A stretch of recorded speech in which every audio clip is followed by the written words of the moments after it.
time for Father Matt Frisbee and a sports roundup. It's time for a wonderful conversation. Good morning, Father Matt. Hey, Father. Good morning, Dave and Ron, and all of our listeners. Good to be with you this morning. Always love your take on, everything, but on sports for this particular segment anyway. And a lot to celebrate in the world of sports, a lot happening out there, especially in Arizona. Oh, yeah, that's right. The Guardians had a terrible weekend against the Braves. Mm-hmm. Bad. Got swept at home there by the Braves, but went out to Arizona yesterday, began a series, won 3-1 last night, got back on their winning ways.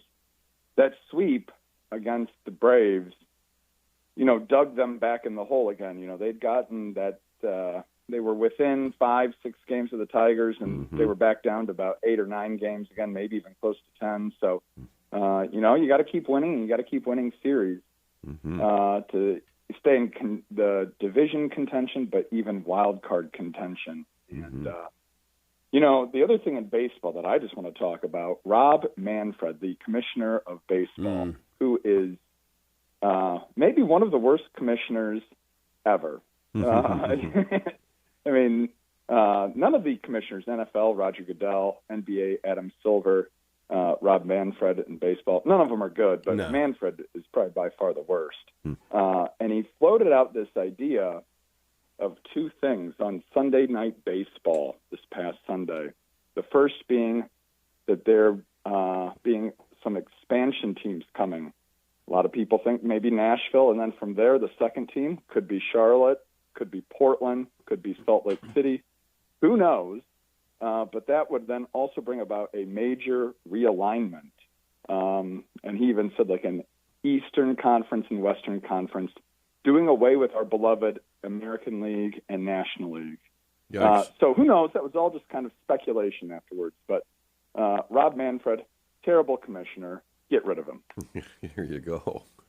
Yeah, because the fans would be really upset by that kind of an alignment. I don't know how the owners feel, but Right. I don't know how they feel either. But it would really kind of mess up some of these rivalries that we've built up over the years too. So who knows?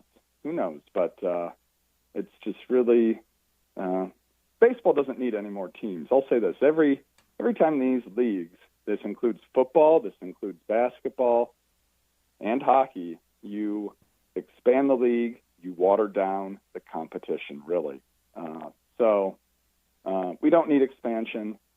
Baseball's fine as it is. Don't give us any more teams.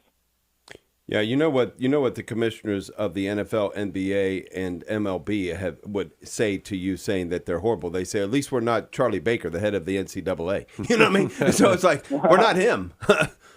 Oh yeah, we got to talk about this. Yeah, let's move to football. Yeah, there we go. Can't believe. See how I led you into that? Oh, that was a great lead-in. I can't believe I almost forgot about this. I was going to talk about Buckeyes and Browns and naming their starting quarterbacks, but we got to talk about last Friday, the NCAA came out with its punishment for Michigan and their multiple violations, rules, infractions.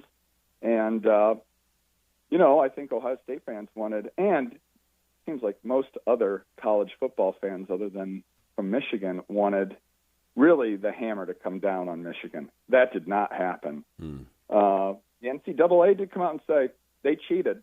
I mean, there's something there. Jim Harbaugh, given that big show clause, banned from college football, not that he'd come back at this point anyway, was told, yes, he cheated. So that was stated. But none of their wins were vacated, none of their championships taken away. That one would have been harder. No postseason bowl bans, none of that. Just a hefty fine of like $20 or $30 million. So, that's something right there. But the rest of the college football world was not happy with that. And you have heard a lot of talking heads come out and say, we all know that is a tainted championship. And they said he did cheat. Michigan cheated. But, it's just something where, 13, 14 years ago, Yeah. Buckeyes had some players that were given tattoos for stuff that they had sold. Their own Wins belongings. had to be vacated Yeah. for that, a postseason ban. Yeah. But for this, nothing really. Lifetime ban for Coach Tressel. Yeah, this is the question that sticks in my mind, and maybe you know this. $20 to $30 million fine. Who gets that? Like, I think that should go to the rival teams to have pizza parties and stuff. What does the NCAA get it to do? What with it? Yeah, well, the NCAA is always very self-serving and always looking for. Like, we think we're going to fine you $50 million because we need $50 million. I don't understand who gets the money. Yeah, well, that's opaque as usual. Yeah. So. Well, we're down to just a couple minutes, so let's talk about Buckeyes and Browns naming their starting quarterbacks. Yeah, that's right. I mean, just briefly with the Browns here, they named Joe Flacco as their starter. No surprise there. Mm-hmm. The Browns played the Eagles on Saturday night. I had a wedding out of town. I didn't see any of the game. They said Dylan Gabriel played well enough. But we all knew Joe Flacco was going to be the starter come week one. So no surprise there. Now, for the Buckeyes, they've named Julian Sayin as their starting quarterback. In a lot of ways, that's not much of a surprise either. I mean, it sounded like there was a big competition in, summer camp here between Sayin and Lincoln Kienholz. But Sayin, not surprisingly, is the starting quarterback. Of course, it's not a big surprise either when Jeremiah Smith, I think, said back in the spring, he should be the starting quarterback. It tells you who your best player likes as the quarterback there. So we'll see. We're getting closer here. Just about 11 days away from the big matchup against Texas at the Horseshoe. Does it worry you that it took so long to name the starter? Not at all. Doesn't? Okay. No. You know what? I think the same thing happened last year with Will Howard, and I think Ryan Day's kind of kept it this way for the last couple of years, even when it came to C.J. Stroud his first year. So, you want to see everything. You want to get all of the possible evidence and data, and you don't want to just rush into such a decision here. So, it could be worrying where you say, like, neither of these guys pull ahead, or it could be the opposite. These guys are both so good that it's hard to pick one, But it's better one has been named. Yeah.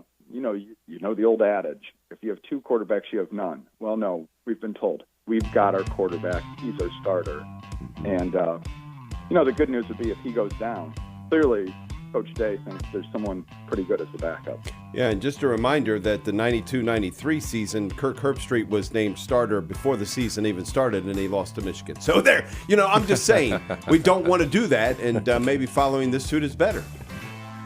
That's right. Father Matt Frisbee, always a pleasure, and we learned so much. So thank you so much. Have a great day today.